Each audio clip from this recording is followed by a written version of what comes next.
कहते हैं कि बड़ी बड़ी मिठास की गर्दन बड़ी सुहावनी गड़गड़ गड़गड़ हो रही है। तब गोस्वामी जी महाराज ने कहा है, घन घमंड नव गर्जत घोरा, प्रियाहीन दरपत मन मोरा, दामिन दमक रही घन माही, खल की प्रीत यथा फिर नाही। ऐसी गर्जन और चमक हो रही है, दिल को पकड़ती लपकती है, और फिर मधुर मधुर गर्जय घन घोरा, और ऐसे ऐसे रसीले गर्जनों की जो ध्वनि उधर से आ रही है, और वो ऐसे ऐसे अनूप मृदंग की धुनिया बड़ी रसीली मिठास से रस भरी अमृत से जो टपकती है, वो ऐसा दृश्य आनंद मंगल का हो रहा। हे सजनी, हे पुरख, हे जीवात्मा, हे रूह, तू जरा उस तरफ तू चल और अपनी आंख से तू देख और उसका दीदार दर्शन कर। ये आनंद तेरे लिए उस परमात्मा ने, उस खुदा ने पहले से ही बना करके सब कुछ रख छोड़ा है।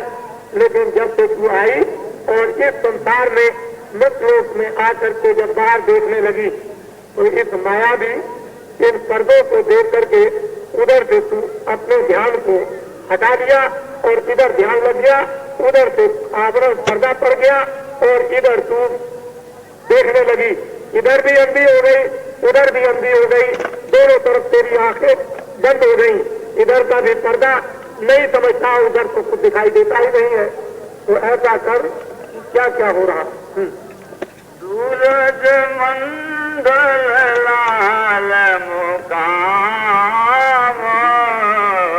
गुरु ने बताया गुरु का नाम। कहते हैं वो सूरज मंडल, वो ब्रह्म का स्थान जहाँ से वेदों की उत्पत्ति हुई, उच्चारण हुआ।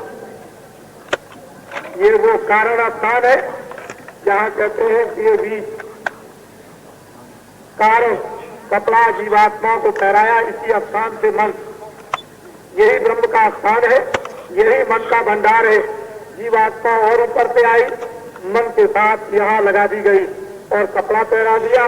फिर नीचे शिव और शक्ति का मुकाम है, वहाँ पर सूक्ष्म कपड़ा, और फिर जब वैकुंठ लोक में स्वर्ग में आई तो लिंग कपड़ा, जहाँ ब्रह्मा विष्णु महादेव तीनों देव अपना काम करते रहते हैं।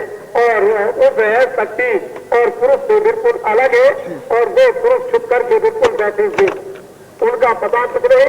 और उसके नीचे जब उतर के आई तो मृतलोक में आ गई, जब पृथ्वी अग्नि वायु आकाश को कपड़ों में अब इतना अधिक तह में चली गई ये रूह और जीवात्मा कि अपने आप इस तह से निकल नहीं सकती, इस पर्दे से हट नहीं सकती, अपने आप को अलग नहीं हो सकती। इसके लिए चाहिए गुरु, महापुरुष, महान निष्ठा तत्वदर्शी ज्ञान।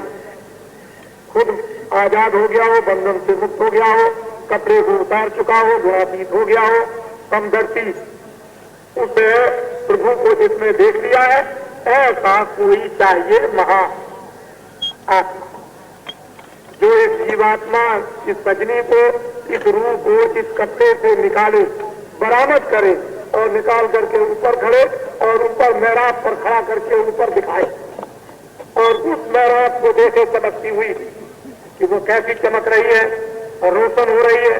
उस मेहराब की चमक को देख करके बड़े बड़े लोग खुदा हो गए, अपने आप को खो गए, लीन हो गए, रात तक ठोकर मार दी, जंगल को चले गए, कुछ नहीं समझा, चक्रवर्ती रात तक छोड़ दिया उन्होंने। ऐसा आनंद है।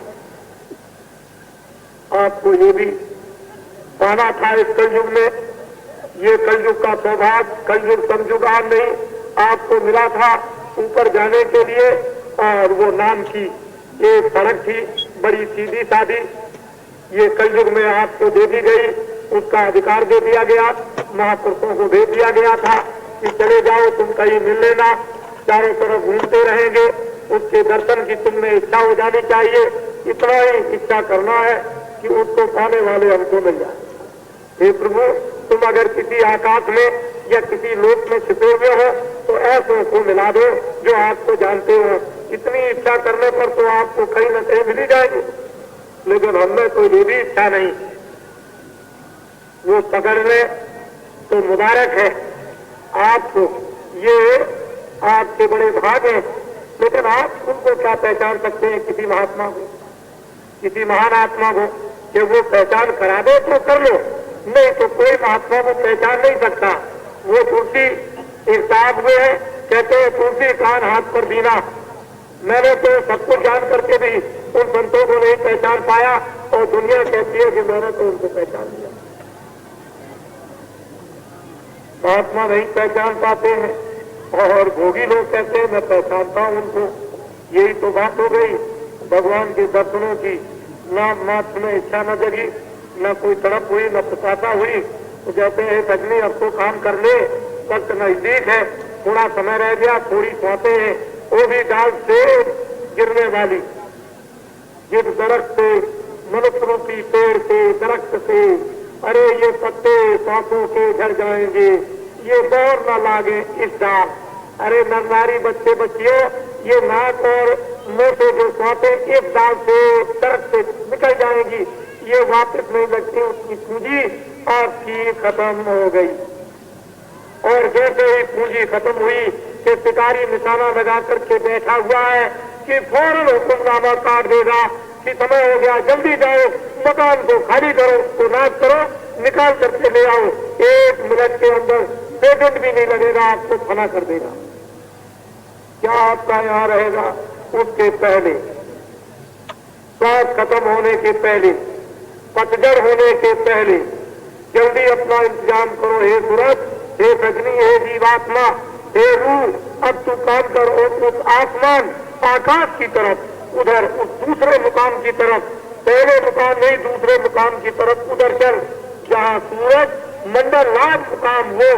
कहते हैं गुरु ने बताया वो दुर्गा धाम, वो है ब्रह्म, वहां पर विराजमान, वो न कभी आता न जाता। उसको मुसलमान रब कहते हैं, हमारे हिंदुओं में उसको कहते हैं ब्रह्म। ऐसा स्थान हम सब लोगों के लिए महात्माओं ने बताया, लेकिन हम लोगों ने कभी भी उनसे पूछा नहीं। बोलो। पंचम वेद नाद यही गाया, ये श्रुति आकाशवाणी ब्रह्मवाणी इन्हीं से हुई, इसी से ये वेद बने।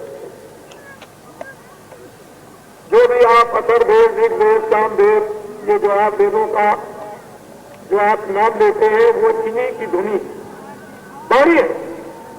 समाधि अवस्था में ब्रह्मा ने जब वो सुना, अनुभव किया, इसी वाणी से जो आवाजें निकली, अगर बिल्कुल सही सही इसको देखा और पढ़ा और